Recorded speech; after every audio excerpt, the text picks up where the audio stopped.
Parents and caregivers of high school juniors and seniors are especially concerned about what's next for students with in-person college visits and college fairs halted by school closures stemming from COVID-19.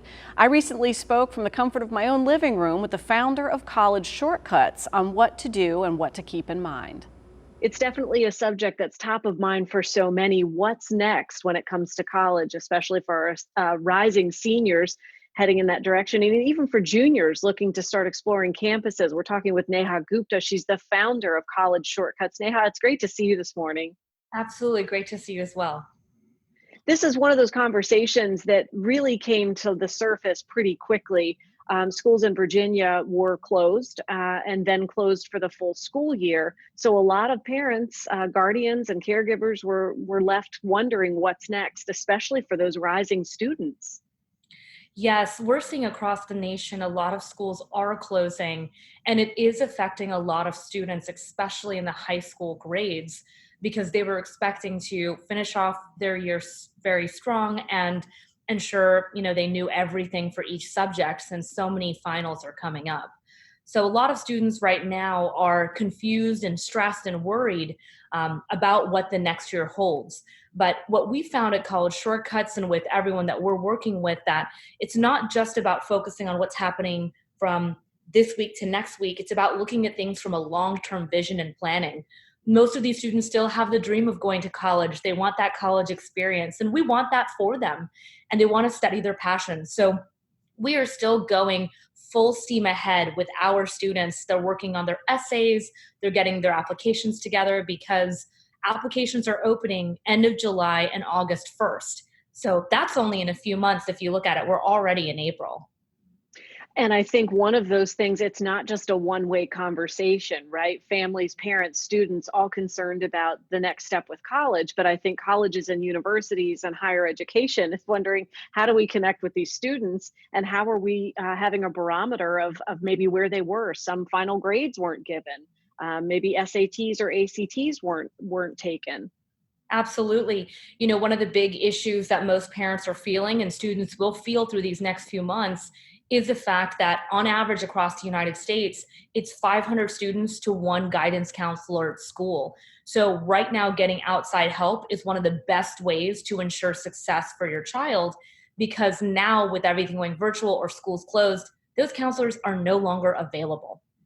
So outside help, maybe in the form of College Shortcuts or other resources. Absolutely. Getting outside help, because when you can't figure out which college to go to because you didn't visit, getting a consultant to walk you through, figure out exactly based on a myriad of factors of what is the right school for you, figuring out the right fit. This is going to be a big, big decision for families upcoming in the next few months when they haven't been able to make those decisions. And getting that outside help of people that do this day in and day out can be such service for these families. Plenty of these campuses are now making arrangements or already had things in the works to allow students and families, or prospective students and families, to visit virtually. Yes. So we're seeing, with the rise of technology, and the ability to give tours virtually, we're seeing a huge influx of virtual tours. You have to also keep in mind that most recruiters cannot go to college fairs right now. They can't connect with the kids. So they're finding other ways. To me, I believe if students are prepared, they're getting outside help, they're able to be adaptable during this time and be able to live with what the opportunities are, these are the ones that are going to be the most successful. So the colleges are doing everything they can to try to make it as seamless as possible and reduce as much stress as possible. Earlier, you asked me specifically around what colleges are going to do around the way they admit students. Well, this year, a lot of schools and a lot of colleges are going to be going test optional. We already heard the UC system, North Carolina schools. We're going to see a big trickle of a lot of colleges due to the fact that the March, April, and May test dates for SAT and ACT were canceled. So because of that, we're going to see a large influx of students that are going to be able to get in based specifically on their essays that they present, their story, how they pitch themselves to the school, and more about their story versus their stats of their GPA and test scores.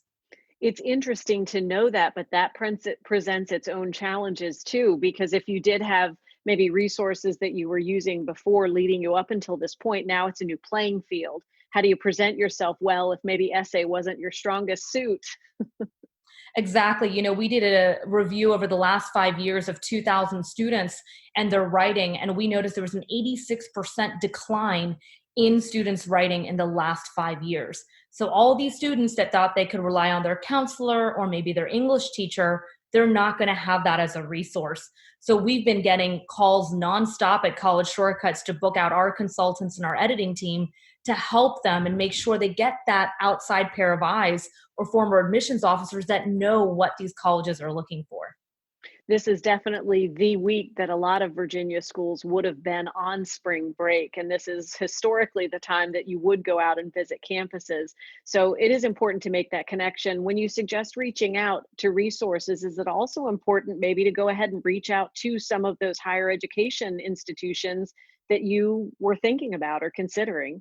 I always believe that building relationships are a great way to really stand out in the process. And I do feel if students are reaching out to schools, it makes a difference. We had a student recently reach out to multiple schools and get responses, and they were Ivy Leagues that were responding back to her, and giving her great positive feedback. So I do believe these schools are looking for these students. The question is, how are the puzzle pieces going to fit together? And how are families going to be able to do this process in helping their child be able to pitch themselves well? And that's why we've expanded our team. We are doing everything we can to help as much as we can to these families nationwide.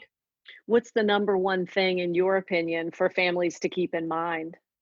The number one thing to keep in mind is to have a long-term vision and start writing out the timelines during this time. It's so easy to get caught up in the day-to-day news. Even I do it myself. But the most important thing to do is print out some calendars. Look at when your kid is applying to college and understand those timelines aren't moving. Those colleges need your child in those spots. The question is, what is your student going to do to stand out in the essays and resume process of extracurriculars, activities, showing their passion, writing in a way that's really powerful? So the number one thing I would recommend is really understanding the power of getting outside help to help you figure out not only the right college, but also how to package your student in this process. And getting all of those ducks in a row, so to speak, do give you a little bit of the opportunity to regain some control, and then Yes. it might not feel so overwhelming. Yes, I think right now everyone is feeling a lot of out of control and uncertainty. And I think one of the things that's very helpful is setting up systems and routines. And the last part is having a coach by your side. Having someone virtually that can talk to you, that knows the next steps, can make all the difference in taking that stress and anxiety that's here for everyone and bringing it down and focusing in on what are the things that need to happen to be successful in this process. Many seniors this year that we've worked with are already getting all their acceptances, so they're very excited about their upcoming year of getting into their dream schools.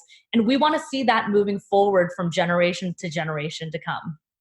Well, Neha Gupta, founder of College Shortcuts, thanks so much for making time for us. We really appreciate it. Absolutely. Thank you. You're welcome. You can learn more about Neha Gupta and the advice she's sharing. Visit collegeshortcuts.com.